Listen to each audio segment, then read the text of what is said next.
YouTube. We're going to be watching a video from Connor's Thoughts, who I am a big fan of. He just recently made one of my favorite videos I've ever seen in Gacha ever. He is incredibly intelligent. I want to know what he thinks. These game stories matter way more than you think. Come join us on Twitch if you ever have time. Twitch.tv/hex_juice. We stream every day except for Sunday at 10 a.m. Pacific Standard Time. And on Sundays, we watch movies in my Discord. Links below if you'd like to join.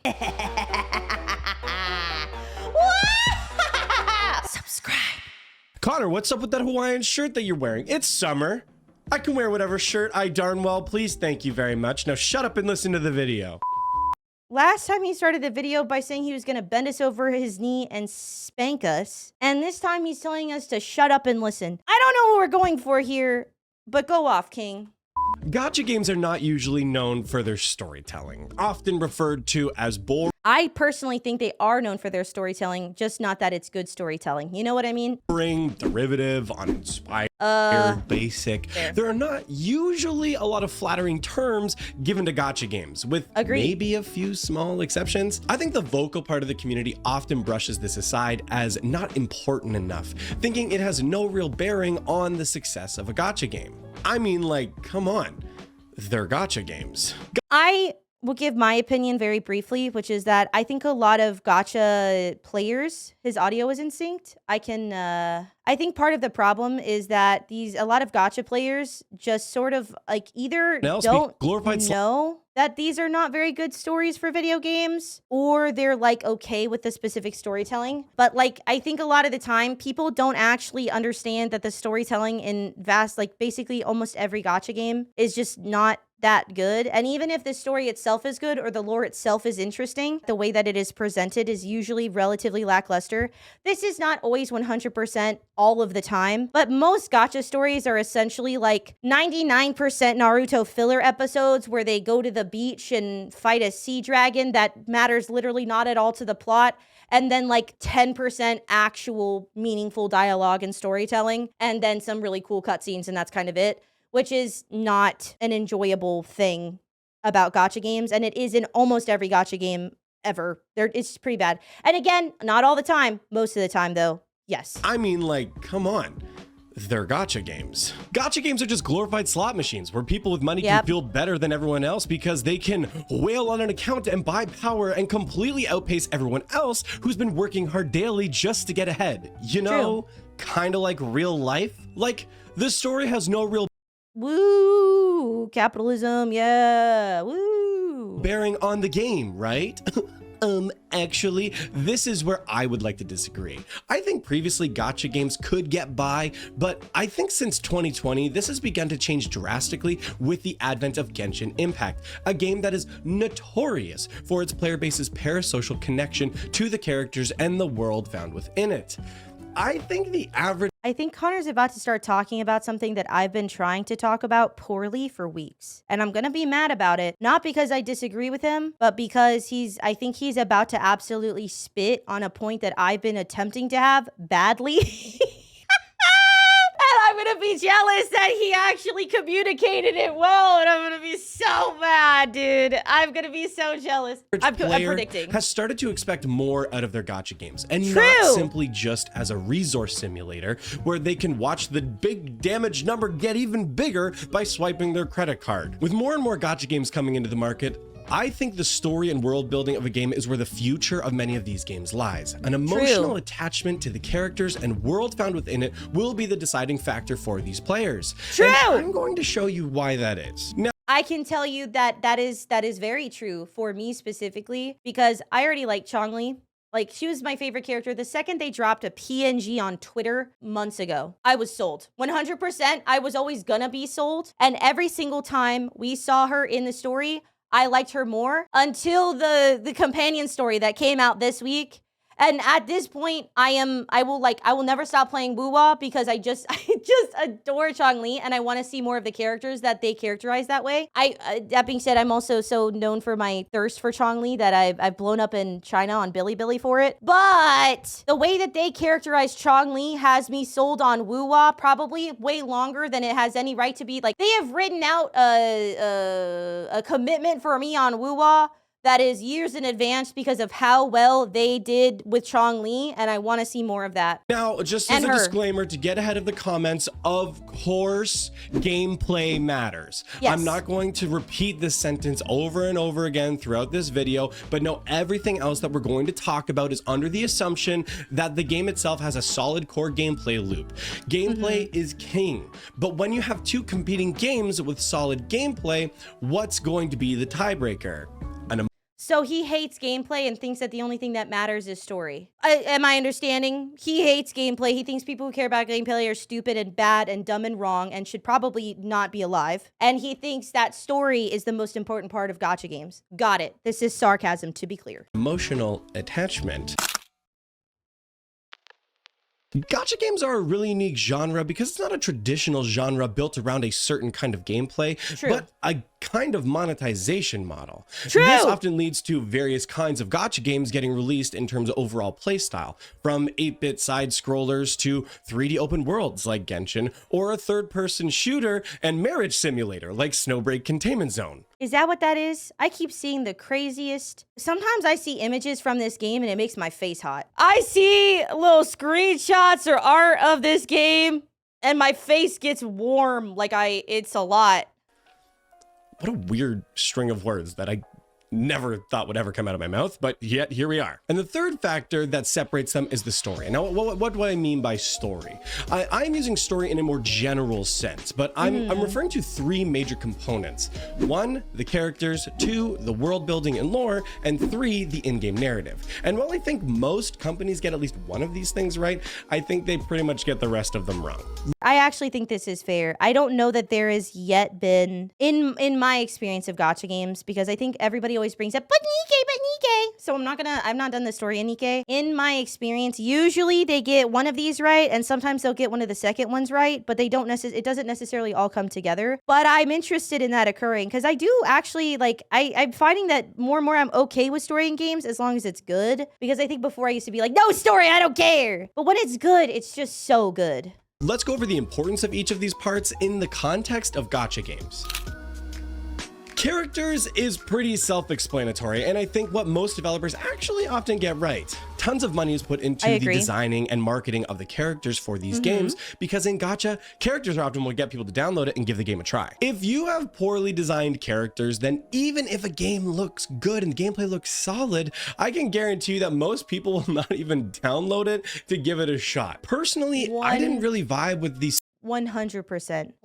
But that's also because that's how they make their money. They don't make money off of having a cool world building thing. They don't have good money. They don't necessarily make money off of the lore. The thing they very directly and specifically make money off of is selling characters. So it makes sense that they're typically the best fleshed out, most successful parts of the stories of these gacha games, 100%. Style of Reverse 1999 or Limbus Company. And while I acknowledge that's a subjective taste in art style, I didn't really want to try Reverse 1999 or go back to Limbus Company after trying it. But after someone is hooked on the look of a game and the design of the characters, what comes next is the environment they exist in and the story surrounding them. That deepens the connection to the characters. Now, some people would say that it's the fan-made adult spicy content that drives the popularity of these characters. It can be. It definitely can be. Let's be so for real. It most certainly could be sometimes, depending. I would disagree. I'm sorry, mass-generated AI slop is only going to get you so far in terms of character excitement. Now, world building is what also helps give that character their substance. It's what makes the stories and the events that the characters have been through have any kind of grounding or make it matter in any way. It also lays the groundwork for players to ask more questions and create a desire to want to know more about the world. Most games don't bother with the world building of a major AAA game, like something from FromSoft with the Dark Souls or Bloodborne series games. I also think that for a live service gacha game like this, that it's not particularly possible to do something like that. From soft games like Dark Souls games where they've put all of this time and effort into creating like this like intense, incredible open world. It takes years. Every bit of that is like perfectly done. They have like literal orchestral music that is for different areas. I don't think that the amount of time that you have to update every 6 weeks or whatever makes it possible to do this in a live update format. However, I think it would be nice if they tried to emulate it a little bit more, because I think sometimes the problem for me with the open worlds, both in Genshin and in Wuwa, is sometimes the open world doesn't feel like it has enough to do with the story past the point when you actually do the story in the game. And then it just kind of becomes these kind of empty environments that don't still have that same like emotional pull. There's nothing new to find out about them. The story does not feel as integral to the open world as I would like it, and it doesn't feel very important past the point when you do the story. You either are doing the story or you're doing your daily stuff, and there's like a strict sort of like separation. And that's why sometimes the open worlds just don't like give what I want them to give. Well, definitely not told in a traditional linear manner by any means. The world building for those series is absolutely on point. It is so meticulously crafted down to the random mob enemies for why they are designed in a specific way and why they are located in the area that they are. It is crazy. It's the reason why people like VaatiVidya can make a 10-year career telling the hidden stories and the analysis of these games in such a cinematic and impactful way, because the VaatiVidya is such a good freaking YouTuber. Lore is crazy.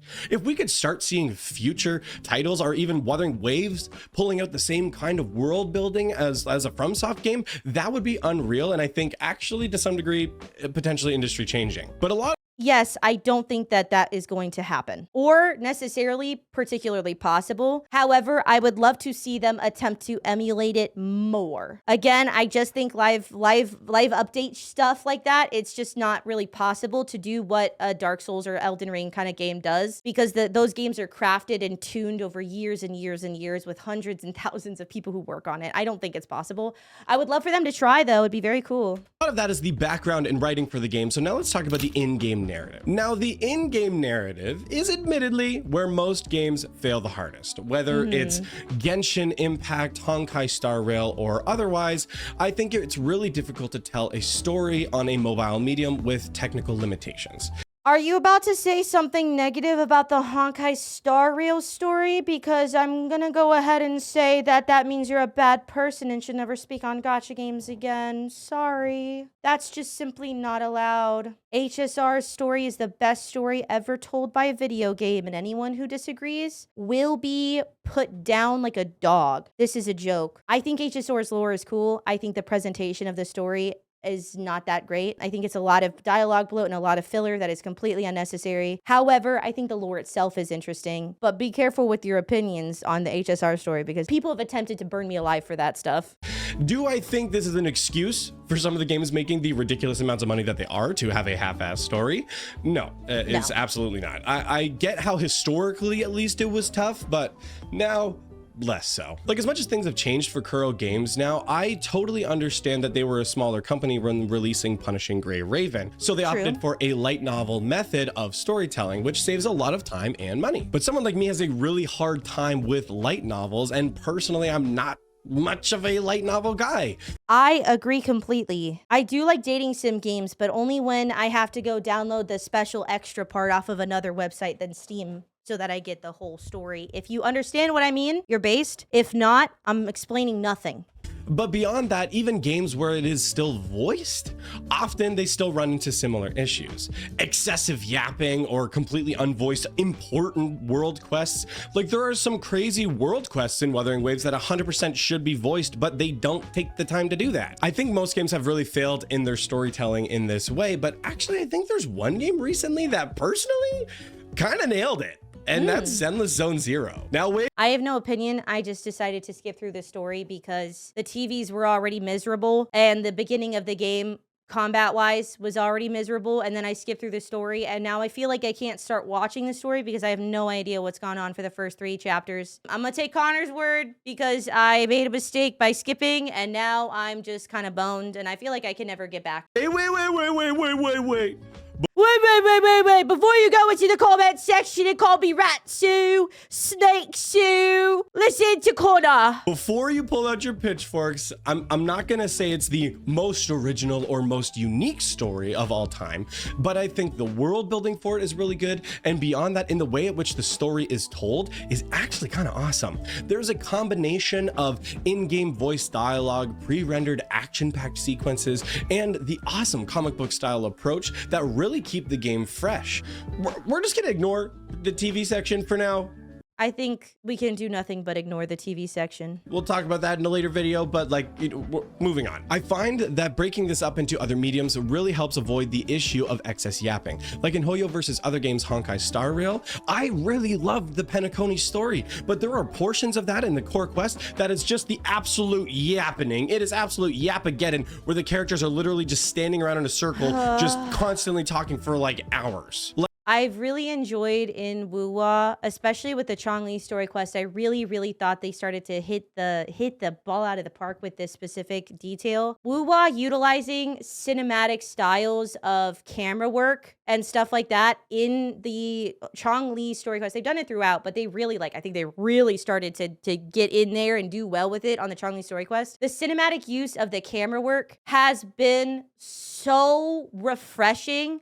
Having these characters be so expressive is so refreshing. Just their voices, their body language sometimes. The voice acting was also really good in the most recent story quest, but the camera work in Wuwa has been a huge improvement to this. It made it much easier for me to stay engaged, because the problem is when they're just standing there still, occasionally blinking and opening and closing their mouth with a couple of random mouth forms that don't match what they're saying. There's only so much attention span I can muster, and it leaves me unengaged with the story so often in Honkai Star Rail. Like, I know they're trying to do a lot of world building and bring you into it, but I don't know. I still feel like it could have been done better, and I think Zenless Zone Zero is kind of some evidence for that. The whole point I'm trying to make here is the way that you are telling the story in the game matters just as much as the content you are conveying within that story in the game. Or you know what, just ignore everything I'm saying and butcher it like Genshin Impact did and give careers to a bunch of lore crafters on YouTube.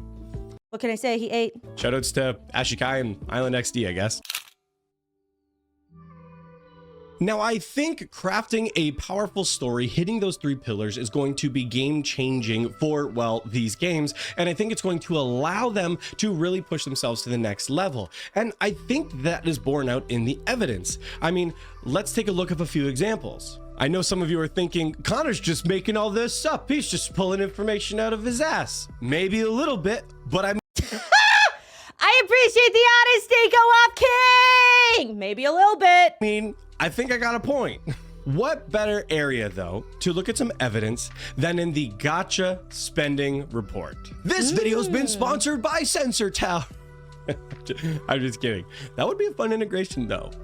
I mean, I don't know who runs that website. I don't know. Let me know. All of the top Gacha games are series or IP where players have a deep connection with the world and characters built through the game or through existing nostalgia. Honkai Star Rail and Genshin Impact make up the top two slots. Two games notorious for players' parasocial connection to the characters. People are so attached to the characters that they want to see them across different universes from the developers. Hell, despite everything that's happened, some people still talk about them like they're real people to this day. Robin is real, and she is a lesbian, and she is offended by anybody shipping her with a man or sexualizing her as a man. Personally, I've talked to her a lot about this. She's working through it. She's had to go to therapy, but she's a real person. And all of that stuff on Twitter was very, very painful for her. Please be respectful. The priority of characters has always been a main goal of Hoyoverse, and it seems to be paying dividends if we look at the money. Just as a side note, it's currently June, so the report for Zenless Zone Zero hasn't launched yet. But for this one, I'm sure in July, we're going to see it up there as well. I feel like Ellen probably sold really well because she's really, really fun. Ellen was really, really fun to play. She's a really cool, fun, very fresh character design. And I think that a lot of people are just going to enjoy. But she's fun to play. And I think she probably did sell pretty darn well for ZZZ. Wuthering Waves, as of right now, is in third place. A game that pre 1.1 I actually had some concerns with in terms of their world building. But I think Jinshi and Chang Li's story quest have proven that the game is moving in a good direction with it. Chong-Li's story quest was the best that there has been thus far. Every story quest has gotten better over time. Chong-Li's story quest was insane. Podcast is at the top of the hour. Yeah. It's oh characters God. and world building and making people more interested in the game. And look, it's bearing out in the numbers again. Love and Deep Space is absolute Coomer bait. That is It's woman Coomer bait, and I've been seeing so much stuff of this from some of my friends. I downloaded it, but I'm too scared to play it because I don't know if I'm enough of a gooter to like it. Like, I'm not one of those people that likes like whimper audios by men. You know, like when I hear that, it like makes me want to peel off my skin, and like that kind of stuff makes me uncomfortable. So like I'm scared. Like I downloaded it, but I haven't actually played it at all because like it's gonna make me uncomfortable, and I'm gonna cringe. I don't want to cringe. heavily character driven for people to live out their wildest fantasies with hot men. He's pretty as fuck. Holy shit, For that's real, a pretty many dude. of the women I know are extremely thirsty for this game. He's talking about Captain Cabinets. It made me oofy. Ridiculous. And then we have Naruto and Dragon Ball Legends, two beloved IPs that have such nostalgia attached to them that of course they have the support that they do. And while nostalgia does not carry games, we've seen other games fall through, it's definitely still a major component in people at least giving these games a shot. Well, Also Fate Go, but I don't know if anybody's still joining Fate Go. I feel like it's just the people that have been in Fate Go for a million trillion gorillion years. You know what I mean? But also Fate Go is part of that. this alone is not the end-all be-all point. I think it goes to show that beloved series and games, whether through existing connection or in-game world building, goes a really long way in building player retention and investment into the games. Of course, like I said at the beginning of the video, gameplay is still king. If you don't have solid gameplay, of course, people are still going to fall away, even if they may like some of the characters, but I still think the story and connection is a major component, and I think something that a lot of games still aren't quite investing enough time into. If they really hit on this, I think that this could be a huge benefit to the entire industry because I think the thing that does tend to keep people in games is the story. Do you know how many times I have heard people say, "Oh my God, like I'm tired of Genshin, but I stay because I want to keep up with the story. I've been keeping up with the story for so long." But could you imagine how much better the game would be if they more effectively built the gameplay, the world, all of the lore, all the characters into the story, about the story, if it was all more cohesive and more successful, how much that could legitimately benefit these games. It would be insane. But maybe we'll see some kind of change. Maybe Never to Everness or some of these other recent games with like Azure Parmelia are going to have some other changes to them, and we'll be surprised by what comes of it. Now, I'm not trying to completely discount all the games that are currently on the market. I think some of these games do have some pretty interesting stories, but it's not always told in the best way. Like, for example, I do still really like the Honkai Star Rail story, despite some of the excessive yapping that takes place in some of the chapters. But what I'm really hoping for as a result is that we can start seeing more games bring forward more compelling storytelling.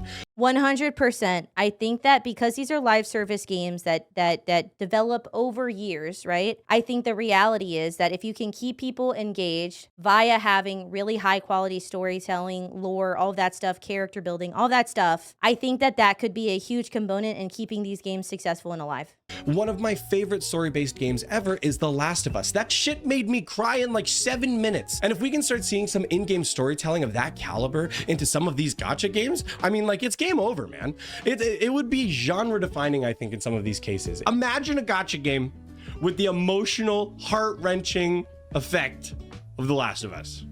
I'm sold. I'm in there. But let me know what you guys think in the comments down below. Do you completely disagree? Do you think, Connor, you're dumb? You're freaking stupid. Nobody cares about the story. Gacha players are too dumb to care. I think most gacha players care more about the story than maybe they should. I think that some gacha players actually give way too much credit to the stories and really like really severely overrate the importance of story in these games. And so I actually think this is a very valid and important point. The problem is a lot of times, a lot of these players will have copium regarding some of the quality of the storytelling because they just really like the story or they like the characters or whatever. But if they made better stories, it could be a better thing for everybody, including those who actually care about story and those who have had a hard time with gacha stories like I have. I don't know. I think with the broader market, I think you're dumb. Except you're not dumb because you're here watching this video. Nah, no, you're dumb. I'm smart and big brain and 300 IQ. You are. Nuh-uh. I love you. Let's get parasocial about it. But honestly, let me know what you think in the comments down below. Do you agree, disagree? Give me some feedback. Would love to hear it. Hope you've been enjoying these videos, guys. I'm having a ton of fun making them. I'm loving this new style. So make sure to drop a like and subscribe for more content just like this one. Thank you so much for watching, and we'll see you next time. Okay, all right. I am a minute over for the Yap Juice podcast, okay? But I did a good job, all right? That's about as good as it gets in terms of speed running a react for me, okay? But thank you guys so much for watching. Join us on Twitch if you ever have time, twitch.tv/hex_juice. I'm gonna go get into my podcast, which I guess I haven't really announced on YouTube yet. I'm doing a podcast with my friends Laro and Lol Shinya, where we're gonna be talking about gacha stuff and drama and the news and all that stuff. Let me know what you think down below about this video. See you later, drink water, touch grass, boo, bye!